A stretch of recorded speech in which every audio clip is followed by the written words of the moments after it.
अस्सलाम वालेकुम। आज पास्ट डेफिनेट टेंस की इंट्रोगेटिव सेंटेंसेस की क्लास है। और पास्ट डेफिनेट टेंस के इंट्रोगेटिव सेंटेंस वो होते हैं जिसमें उर्दू के फ़िक्रात में क्या, क्यों, कैसे जैसे अल्फाज आ जाएं और आखिर में वही ता था, ते थे, ती थी या अलिफ छोटी या बड़ी आए। जैसे कि तुम कल पार्क क्यों गए, या क्या अलीना ने सवाल हल किए। तो ये ऐसे फ़िक्रात हैं जिससे पता चल रहा है कि ऐसा काम जो माजी में किया गया और उस पर कोई सवाल है। सवालिया फ़िक्रे हैं और माजी के हैं। Past indefinite interrogative sentences. इनको इंग्लिश में ट्रांसलेट करने के लिए हमेशा डिड हेल्पिंग वर्ब जो है वो शुरू में आ जाता है, और या WH वाले जो वर्ड्स हैं वेयर, वाई, होम, वो वर्ड सबसे पहले आ जाते हैं और फिर डिड आता है। और वर्ब की हमेशा हम फर्स्ट फॉर्म यूज़ करेंगे क्योंकि डिड के साथ हमेशा फ़र्स्ट फॉर्म यूज़ होती है। तो हमारा जो पैटर्न है वो ये बन गया, डिड, सब्जेक्ट, वर्ब, ऑब्जेक्ट। और अगर WH वाले वर्ड्स हैं तो वो डिड से भी पहले आएंगे, WH, वाई, वेयर वाले वर्ड्स, और फिर डिड, फिर सब्जेक्ट, वर्ब और ऑब्जेक्ट। और वर्ब की फ़र्स्ट फॉर्म हमेशा डिड के साथ आएगी। पास्ट इंडेफिनिट टेंस के सिर्फ अफर्मेटिव सेंटेंसेस में सेकंड फॉर्म यूज़ हुई है, बाकी हर जगह फ़र्स्ट फॉर्म ही यूज़ करनी है। अब हम इन फ़िक्रात को इंग्लिश में ट्रांसलेट करते हैं। क्या उसने इम्तहानात की तैयारी की, तो ये past indefinite tense interrogative sentence है। इसमें WH वाले कोई वर्ड नहीं है तो हम डिड से स्टार्ट करेंगे। डिड ही, उसने, डिड ही इम्तहान की तैयारी करना, मेक प्रेपरेशंस फॉर एग्ज़ाम्स, और क्वेश्चन मार्क ज़रूर ऐड करना है। Did he make preparations for exams, तो इसमें डिड यूज़ हुआ और फर्स्ट फॉर्म। इसी तरह क्या तुम रोज़ वर्जिश करते थे, तो अब इसमें भी हम सबसे पहले यूज़ करेंगे डिड। ते थे, तो हमें पता चल रहा है ये पास्ट इंडेफिनिट टेंस है। डिड, तुम की इंग्लिश यू, डिड यू वर्जिश करना, टेक, टेक एक्सरसाइज रोज़, daily, did you take exercise daily. अब इसी तरह क्या बिल्ली दूध पीती थी, इसमें भी डिड कैट ड्रिंक मिल्क और क्वेश्चन मार्क। ठीक है। उसने छोटे भाई को क्यों मारा, तो अब आखिर पे आप देखें ता था, ते थी भी आ सकता है और अलिफ छोटी है बड़ी भी आ सकता है। तो ये दोनों पास्ट इंडेफिनिट टेंस है, इसलिए इसमें डिड ही यूज़ होगा। उसने छोटे भाई को क्यों मारा, इसमें क्या, क्यों, कैसे जैसे अल्फाज आ गए हैं, इसलिए सबसे पहले इसकी इंग्लिश होगी why did, why did he. मारना, बीट, बीट की first form, why did he beat younger brother,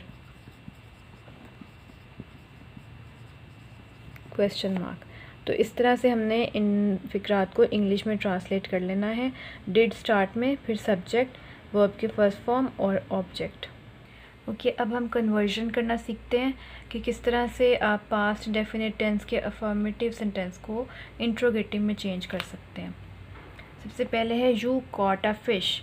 अब यहाँ पे सेकंड फॉर्म यूज़ हुई है, तो यहाँ से हमें पता चला कि ये पास्ट इंडेफिनिट टेंस है क्योंकि सेकंड फॉर्म सिर्फ पास्ट इंडेफिनिट में यूज़ होती है।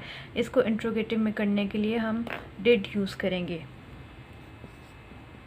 डिड यू, और ये फर्स्ट बन जाएगी, did you catch a fish, question mark. तो आपने देखा कि हमने डिड का यूज़ किया है सबसे पहले और फर्स्ट फॉर्म यूज़ हुई है। इसी तरह वी ब्रॉट न्यू बेड, तो अब हमें इसको इंट्रोगेटिव में करना है। तो डिड वी, ब्रॉट की first form bring, did we bring new bed और क्वेश्चन मार्क। इजी है ना। अब है she knitted sweater, knitted second form means ये पास्ट इंडेफिनिट टेंस है, तो इसको कन्वर्ट करने के लिए डिड स्टार्ट में, did she knit first form आ जाएगी डिड शी knit स्वेटर।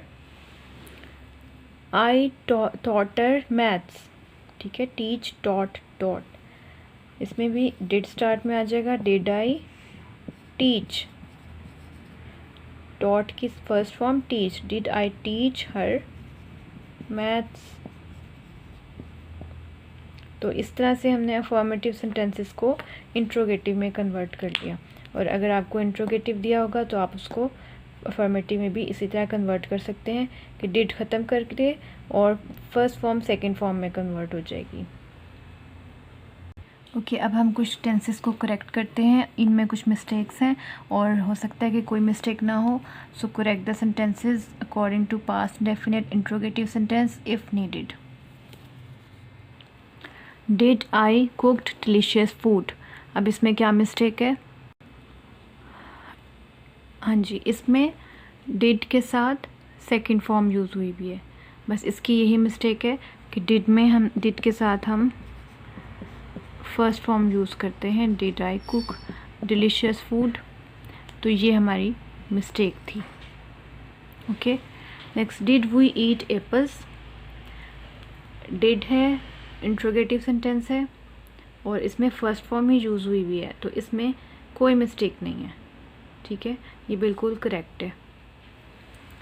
अब इसी तरह did she catches fish, did she catches fish, तो अब यहाँ पे डिड के साथ कैचेस लिखा हुआ है, ये एस या ई एस तो नहीं आता, तो इससे did she catch fish. Okay, अब इसी तरह did Asma solve sums, did है और सॉल्व के स्पेलिंग्स मिस्टेक है, did Asma solve sums question mark. तो इस तरह से अगर आपको रूल आता है तो किसी भी तरह के इनकरेक्ट सेंटेंसेस को करेक्ट कर सकते हैं। तो ये थे हमारे पास्ट इंडेफिनिट टेंस के इंट्रोगेटिव सेंटेंसेस। आई होप कि आपको समझ आई होगी, आपने अच्छे से इसकी प्रैक्टिस करनी है। ओके, अल्लाह हाफिज़।